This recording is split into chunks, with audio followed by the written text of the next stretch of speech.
Good morning friends. ಇಂದು ನಾನು ಹೊಸ ಅಧ್ಯಾಯ ನಿನ್ನೆ ಸ್ವಲ್ಪ ಪ್ರಾರಂಭ ಮಾಡಿದ್ದು, ಇವತ್ತು ಅದನ್ನು ಮುಂದುವರಿಸ್ತಾ ಇದ್ದೀನಿ.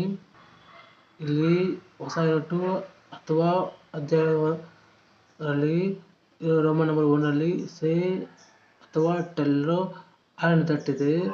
Roman number 2 ask and to verb ಇದೆ. ರೋಮನ್ ನಂಬರ್ 3 ಇಂಡೈರೆಕ್ಟ್ ಕ್ವಶನ್ಸ್ ಇದೆ. ಅದನ್ನು ನಾವು ಇನ್ನು ಮೇಲೆ ನೋಡೋಣ ಅಂತ ಹೇಳ್ತಾ ಇದ್ದೀನಿ. ಹೊಸ ಅಧ್ಯಾಯ ಅಥವಾ ಹೊಸ ಯೂನಿಟಲ್ಲಿ Roman number 1 say tell and that, ಮತ್ತು Roman number 2 ask to verb ಇದೆ.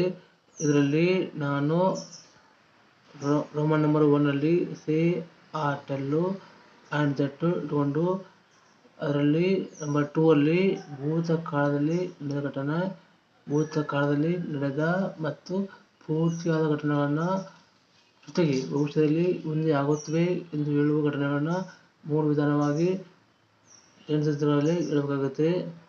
ಇಲ್ಲಿ ಕೊಡ್ತಾ ಇರೋದು ಎಕ್ಸಾಂಪಲ್ ಕೊಡ್ತಾ ಇದ್ದೀನಿ. ಇಲ್ಲಿ ಹೇಳ್ತಾ ಇರೋದು ಭೂತಕಾಲದಲ್ಲಿ ನಡೆದ ಮತ್ತು ಪೂರ್ತಿಯಾದ ಘಟನೆಗಳನ್ನು ಅಷ್ಟೇ ಇಟ್ಕೊಂಡು ಹೇಳ್ತಾ ಇದ್ದೀನಿ.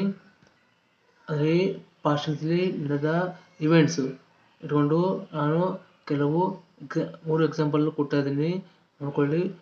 ಎಕ್ಸಾಂಪಲಲ್ಲಿ ಹೇಳ್ತಾ ಇದ್ದೀನಿ, ನಾನು ಹೋದೆ. ಅಲ್ಲಿಗೆ ಇಂಗ್ಲೀಷಲ್ಲಿ ಹೇಳ್ಬೋದು ಐ ವೆಂಟ್, ಕರೆಕ್ಟ್ ಆಗುತ್ತೆ.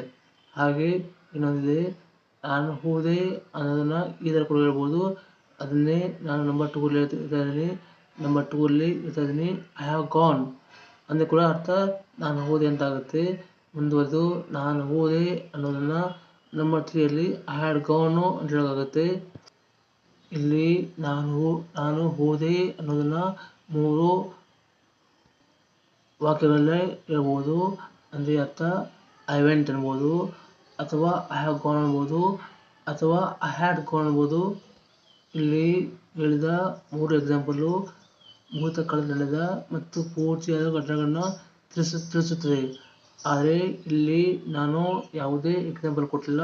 ಭವಿಷ್ಯದಲ್ಲಿ ಮುಂದೆ ಆಗುತ್ತವೆ ಅನ್ನೋದನ್ನು ಇಲ್ಲಿ ನಾನು ಹೇಳ್ತಾ ಇಲ್ಲ. ಯಾವುದೇ ಎಕ್ಸಾಂಪಲ್ ಕೂಡ ಕೊಟ್ಟಿಲ್ಲ ಅಂತ ಹೇಳ್ತಾ ಇದ್ದೀನಿ. ಇಲ್ಲಿ ನಾನು ಹೇಳ್ತಾ ಇದ್ದೀನಿ I went, I have gone, I had gone ಅಂತ ಯಾವಾಗ ಉಪಯೋಗ ಮಾಡಬೇಕು ಅಂತ ನಾನು ಮುಂದೆ ಹೇಳ್ತಾ ಇದ್ದೀನಿ. ಇದರಲ್ಲಿ ಫಸ್ಟ್ ಒನ್ನು ಐ ವೆಂಟ್ ಅಂದರೆ ಇದು ಒಂದು ಸಿಂಪಲ್ ಪಾಸ್ಟ್ ಟೆನ್ಸು, ಅಂದರೆ ಸರಳ ಭೂತಕಾಲದ ಸೆಂಟೆನ್ಸ್ ಇರ್ಬೋದು. ಇಲ್ಲಿ ಇದು ಡೆಫಿನೆಟ್ ಟೈಮ್ ಅಂದರೆ ಟೈಮನ್ನು ಕರೆಕ್ಟಾಗಿ ಹೇಳ್ತಾ ಇದೆ. ಅಂದರೆ ಈಗ ನಡೀತಿರುವ ಘಟನೆ ಅನ್ಕೊಳ್ಳಿ, ಅದನ್ನ ನಾನು ಹೇಳ್ಬೇಕಾದ್ರೆ ಐ ವೆಂಟ್ ಅಂದರೆ ನಾನು ಹೋಗುತ್ತೇನೆ, ಅಥವಾ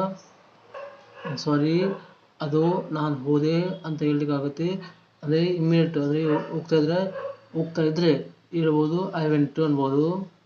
ನೆಕ್ಸ್ಟ್ ಎಕ್ಸಾಂಪಲ್ ನೋಡ್ಕೊಳ್ಳಿ, ಅದು ಹೇಳ್ತಾ ಇದ್ದೀನಿ ಐ ಹ್ಯಾವ್ ಗಾನ್ ಅಂದರೆ ಇದು ಪ್ರೆಸೆಂಟು ಪರ್ಫೆಕ್ಟು ಟೆನ್ಸ್ ಇರುತ್ತೆ. ಇಲ್ಲಿ ಯಾವುದೇ ಟೈಮು ಬೌಂಡ್ ಇಲ್ಲ, ಅಂದರೆ ಇಂಡೆಫಿನಿಟ್ ಟೈಮ್ ಇದೆ. ಆದ್ದರಿಂದ ಇದನ್ನು ನಾವು ಸ್ಪೆಷಲ್ ಯೂನಿಟ್ಸ್ ಆಫ್ ಟೈಮ್ನೊಂದು ಹೇಳ್ತಾ ಇದ್ದೀವಿ. ಅಂದರೆ ಅರ್ಥ ನಾನು ಹೋದೆ, ಯಾವ ಅಂತ ಹೇಳೋದಲ್ಲ, ಹೋಗಿದ್ದಷ್ಟೇ, ಯಾವ ಹೋಗಿ ಗೊತ್ತಿಲ್ಲ ಅಂತ ಹೇಳುವಾಗ ನಾವು ಹೇಳ್ಬೋದು ಐ ಹ್ಯಾವ್ ಗಾನ್ ಅಂತ ಹೇಳ್ಬೇಕಾಗುತ್ತೆ. ನಂಬರ್ 3 ಎಕ್ಸಾಂಪಲ್ ಕೊಡಿ, ಐ ಹ್ಯಾಡ್ ಗಾನ್ ಅಂದರೆ ಇದು ಆಲ್ರೆಡಿ ಆಗಿದೆ, ಅಂದರೆ ಇದಕ್ಕೆ ನಾವು ಪಾಸ್ಟ್ ಪರ್ಫೆಕ್ಟು ಟೆನ್ಸ್ ಆಗುತ್ತೆ. ಯಾವಾಗ ನೋಡೋದಾದರೆ ಒಂದೇ ಬಾರಿಗೆ 2 ಘಟನೆಗಳು ನಡೆದಾಗ ಮೊದಲನೇ ಘಟನೆಯನ್ನು ಇದರಲ್ಲಿ ಹೇಳಬೇಕಾಗುತ್ತೆ. ಅಂದರೆ ಯಾವುದೇ 2 ಕೆಲಸಗಳು ಇದ್ದಾಗ, ಯಾವುದೇ 2 ಕೆಲಸಗಳು ನಡೆದಾಗ, ಅಥವಾ ಯಾವುದೇ 2 ಕ್ರಿಯೆಗಳು ಮುಗಿದಾಗ ಹೇಳ್ಬೋದು ಐ ಹ್ಯಾಡ್ ಗಾನ್ ಅಂತ ಹೇಳೋಕ್ಕಾಗುತ್ತೆ ಅಂತ ಹೇಳ್ತಾ ಇದ್ದೀನಿ. ಆದ್ದರಿಂದ ಇದು ಪಾಸ್ಟ್ ಪರ್ಫೆಕ್ಟು ಟೆನ್ಸ್ ಆಗುತ್ತೆ ಅಂತ ನಿಮಗೆ ಹೇಳ್ತಾ ಇದ್ದೀನಿ, ನೋಡ್ಕೊಳ್ಳಿ. ಇಲ್ಲಿ ನಾನು ಹೇಳ್ತಾ ಇರೋದು ಭವಿಷ್ಯದಲ್ಲಿ ಮುಂದೆ ಆಗುತ್ತವೆ ಎನ್ನುವ ಸಮಯದಲ್ಲಿ ಈ ಸೆಂಟೆನ್ಸು ಫಾರ್ಮೆಟ್ ಹೇಳೋಕ್ಕಾಗುತ್ತೆ. ಅದಕ್ಕೆ ಸಂಬಂಧಪಟ್ಟ ಎಕ್ಸಾಂಪಲ್ ಕೊಡ್ತಾ ಇದ್ದೀನಿ, ನೋಡ್ಕೊಳ್ಳಿ. ನಾನು ಹೋಗುತ್ತೇನೆ ಅನ್ನೋದನ್ನು ನಾವು ಇಂಗ್ಲೀಷಲ್ಲಿ ಐ ಗೋ ಅನ್ಬೋದು, ಅಥವಾ ಐ ವಿಲ್ ಗೋ ಅನ್ಬೋದು, ಅಥವಾ ಐ ವಿಲ್ ಗೋ ಅನ್ಬೋದು. ಅರ್ಥ ಮಾತ್ರ ನಾನು ಹೋಗುತ್ತೇನೆ ಅಂತ ಆಗುತ್ತೆ. ಇದು ಯಾವಾಗ ಇದು ನೋಡ್ಕೊಂಡ್ರೆ ಭವಿಷ್ಯದಲ್ಲಿ ಮುಂದೆ ಆಗುವ ಕಾರ್ಯ ಅಥವಾ ಕ್ರಿಯೆಗಳನ್ನ ಇದು ಪ್ರತಿನಿಧಿಸುತ್ತದೆ ಅಂತ ಹೇಳೋಕ್ಕಾಗುತ್ತೆ ಅಂತ ಹೇಳ್ತಾ ಇದ್ದೀನಿ. ನೀವು ನೋಡ್ತಾ ಇದ್ದೀರಾ, ಸಿ ಆಟಲ್ಲು ಆ್ಯಂಡ್ ಡೆಟ್ ಅಂತ ಹೇಳ್ತಾ ಇದ್ದೀನಿ. ನೋಡ್ಕೊಳ್ಳಿ, ದಟ್ಟು ಎನ್ನುವ ಪದದ ಬಗ್ಗೆ ಹೇಳ್ತಾ ಇದ್ದೀನಿ. ದಟ್ಟು ಎನ್ನುವ ಪದವು ಡೆಮಾನ್ಸ್ಟ್ರೇಟಿವ್ ಅಂದರೆ ತೋರಿಕೆ ಪ್ರಮಾಣ ಅಥವಾ ತೋರಿಕೆಯ ಸರ್ವನಾಮ ಅಂತಾಗುತ್ತೆ. ಹಾಗೆ ಇದು ಕಂಜಂಕ್ಷನ್ ಆಗಿಯೂ ಉಪಯೋಗ ಮಾಡೋಕ್ಕಾಗುತ್ತೆ ಅಂತ ಹೇಳ್ತಾ ಇದ್ದೀನಿ. ಅಂದರೆ ದಟ್ಟು ಎನ್ನುವ ಪದವನ್ನು ನಾವು ಡೆಮಾನ್ಸ್ಟ್ರೇಟಿವ್ ಪ್ರೋನೌನ್ ಆಗಿ ಉಪಯೋಗ ಮಾಡ್ಬೋದು, ಹಾಗೆ ಕಂಜಂಕ್ಷನ್ ಆಗಿಯೂ ಉಪಯೋಗ ಮಾಡ್ಬೋದು ಅಂತ ಹೇಳ್ತಾ ಇದ್ದೀನಿ. ನೋಡ್ಕೊಳ್ಳಿ, ಡೆಮಾನ್ಸ್ಟ್ರೇಟಿವ್ ಪ್ರೋನೌನ್ ಇದ್ದರೆ ಅಥವಾ ಆದರೆ ದಟ್ಟು ಅಂದರೆ ಅಲ್ಲಿ ಅದು ಮತ್ತು ಆ ಎಂದು ಅರ್ಥ ಬರ್ತದೆ. ಮತ್ತೊಮ್ಮೆ ಹೇಳ್ತೀನಿ, ದಟ್ಟು ಡೆಮಾನ್ಸ್ಟ್ರೇಟಿವ್ ಪ್ರೋನೌನ್ನಲ್ಲಿ ದಟ್ಟು ಅಂದರೆ ಅದು ಅಥವಾ ಆ ಎನ್ನುವ ಅರ್ಥ ಬರ್ತದೆ. ಹಾಗೆ ಕಂಜಂಕ್ಷನ್ ಆಗಿ ದಟ್ಟನ್ನು ಉಪಯೋಗ ಮಾಡಿದಾಗ ಅದು ಎಂದು ಅಥವಾ ಈ ವಿಧವಾಗಿ ಎಂಬ ಅರ್ಥಗಳು ಬರ್ತವೆ ಅಂತ ಹೇಳ್ತಾ ಇದ್ದೀನಿ. ಇಲ್ಲಿ ಕೆಳಗಡೆ ಸ್ಥಳವಿಲ್ಲ, ಅದನ್ನ ಇಂಗ್ಲೀಷಲ್ಲಿ ಲ್ಯಾಕ್ ಆಫ್ ಸ್ಪೇಸ್ ಅಂತ ಹೇಳ್ತಾ ಇದ್ದೀನಿ. ದೇರ್ಫೋರ್ ಅಂದರೆ ಮುಂದೆ, ಅಂದರೆ ದೇರ್ಫೋರ್ ಅಂದರೆ ಆದ್ದರಿಂದ ಅಂತ ಹೇಳ್ತಾ ಇದ್ದೀನಿ. ಆದ್ದರಿಂದ ಮುಂದೆ ನೋಡೋಣ ಅಂತ ಹೇಳ್ತಾ ಇದ್ದೀನಿ. ಇಲ್ಲಿ ಯಾವಾಗ ದಟ್ಟು ಉಪಯೋಗ ಹೇಳ್ತಾ ಇದ್ದೀನಿ ನೋಡ್ಕೊಳ್ಳಿ. ಸಾಮಾನ್ಯವಾಗಿ ದಟ್ಟು ಎನ್ನುವ ಪದ ಬರೋದು ಪ್ರೆಸೆಂಟ್ ಟೆನ್ಸಲ್ಲಿ ಉಪಯೋಗ ಮಾಡಬೇಕು. ಜೊತೆಗೆ ಒಮ್ಮೊಮ್ಮೆ ಪ್ರೆಸೆಂಟ್ ಟೆನ್ಸಲ್ಲಿ ಇರುವ ವಾಕ್ಯವು ಪಾಸ್ಟ್ ಟೆನ್ಸ್ ಆಗಿ ಮಾರ್ಪಾಡಾಗುತ್ತೆ. ಅಂದರೆ ದಟ್ಟನ್ನು ಉಪಯೋಗ ಮಾಡಿದಾಗ ಪ್ರೆಸೆಂಟ್ ಟೆನ್ಸಲ್ಲಿರುವ ವಾಕ್ಯ ಪಾಸ್ಟ್ ಟೆನ್ಸ್ ಆಗಿ ಮಾರ್ಪಾಡಾಗುತ್ತೆ, ಅಂದರೆ ಬದಲಾವಣೆ ಆಗುತ್ತೆ ಅಥವಾ ಚೇಂಜ್ ಆಗುತ್ತೆ ಅಂತ ಹೇಳೋಕ್ಕಾಗುತ್ತೆ. ಹಾಗೆಯೇ ಪಾಸ್ಟ್ ಟೆನ್ಸಲ್ಲಿ ಇರುವ ವಾಕ್ಯವು ಪರ್ಫೆಕ್ಟ್ ಟೆನ್ಸಲ್ಲಿ ಆಗುತ್ತೆ ಯಾವಾಗ ನೀವು ದಟ್ಟು ಉಪಯೋಗ ಮಾಡಿದಾಗ ಮಾತ್ರ ಅಂತ ಹೇಳ್ತಾ ಇದ್ದೀನಿ. ನಿಮ್ಮಲ್ಲಿ 2 ಸೆಂಟೆನ್ಸು ಅಥವಾ 2 ವಾಕ್ಯ ಇದ್ದರೆ ಅದರಲ್ಲಿ ಮೊದಲನೇ ವಾಕ್ಯ ಪ್ರೆಸೆಂಟ್ ಟೆನ್ಸಲ್ಲಿ ಇದ್ದರೆ ನಂತರದ ವಾಕ್ಯ ಯಾವ ಟೆನ್ಸಲ್ಲಿ ಇರಬಹುದು. ಆದರೆ ಪಾಸ್ಟ್ ಟೆನ್ಸಲ್ಲಿ ಇದ್ದ ವಾಕ್ಯ ಮಾತ್ರ ಆವಾಗ ಪಾಸ್ಟ್ ಟೆನ್ಸಲ್ಲಿ ಇದ್ದ ವಾಕ್ಯ ಅದು ಪಾಸ್ಟ್ ಟೆನ್ಸಲ್ಲಿ ಇರಬೇಕು, ಅಂದರೆ ಭೂತಕಾಲದಲ್ಲಿದ್ದ ವಾಕ್ಯ ಭೂತಕಾಲದಲ್ಲಿ ಇರಲೇಬೇಕು ಅಂತ ಹೇಳ್ತಾ ಇದ್ದೀನಿ. ಇಲ್ಲಿ ಕೂಡ ಸ್ಥಳವಿಲ್ಲ, ಆದ್ದರಿಂದ ಮುಂದೆ ನೋಡೋಣ. ಇಲ್ಲಿ ನೀವು ದಯವಿಟ್ಟು ತಿಳ್ಕೊಳ್ಳಿ ಅಂತ ಹೇಳ್ತಾ ಇದ್ದೀನಿ. ಯಾರಾದರೂ ಒಂದು ವಿಷಯ ಹೇಳುತ್ತಿದ್ದರೆ ಆಗ ಮಾತ್ರ ಸೇ ಮತ್ತು ದಟ್ಟು ಬರುತ್ತೆ. ಆದರೆ ಒಬ್ಬರು ಇನ್ನೊಬ್ಬರಿಗೆ ವಿಷಯ ಹೇಳುವಂತಿದ್ದರೆ ಮಾತ್ರ ಟೆಲ್ಲು ಮತ್ತು ದಟ್ಟು ಬರ್ತದೆ ಅಂತ ಹೇಳ್ತಾ ಇದ್ದೀನಿ. ಒಟ್ಟಿಗೆ ಬರ್ತವೆ ಅಂತ ಹೇಳ್ತಾ ಇದ್ದೀನಿ. ಜೊತೆಗೆ ಆಸ್ಕು ಎನ್ನುವ ವರ್ಬಿನ ಮುಂದೆ ಟು ವರ್ಬ್ ಬರಲ್ಲ, ಟು ವರ್ಬ್ ಬರೋದೇ ಇಲ್ಲ.